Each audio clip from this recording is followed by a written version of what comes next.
ఈరోజు చంద్రబాబు నాయుడు, లోకేష్, మంత్రులు ఏడుపులు పెడబొబ్బులు పెడుతుంటే నిజంగానే వాళ్ళకి గ్యాస్ట్రిక్ ట్రబుల్ ఎక్కువై మరి వాళ్ళు ఏదేదో మాట్లాడుతున్నారేమో అనిపిస్తుంది.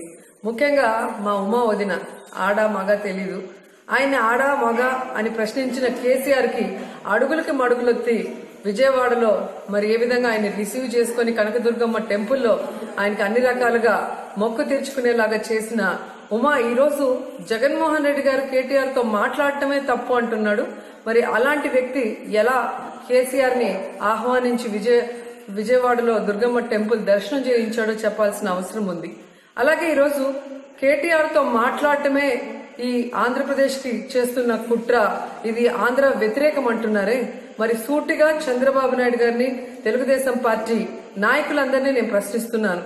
మరి ఆ 10 ఏళ్లు మనం హైదరాబాద్ లో ఉండాల్సి వస్తే ఓటుకు కోట్ల కేసులో దొరికిపోయి ఈ రోజు విజయవాడకి పారిపోయి వచ్చిన చంద్రబాబు నాయుడు మరి ఎందుకు కేసీఆర్ తో సన్నిహితంగా ఉండి ఆ కేసు నుంచి తప్పించుకోవడం కోసం ఆంధ్ర రాష్ట్ర ప్రజల హక్కులన్నీ కూడా ఏ విధంగా తాకట్టు పెట్టారో మీ అందరికీ తెలుసు. మరి ఎందుకు ఇంతవరకు మీరు ప్రశ్నించలేదని నేను అడుగుతున్నాను.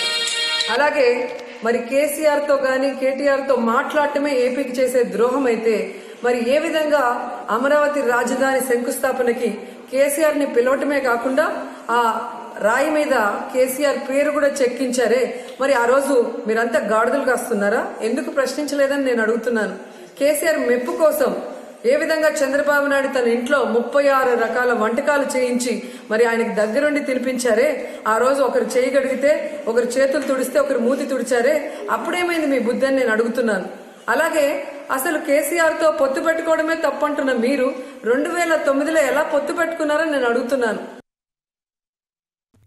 For more updates, please subscribe 99 TV Telugu.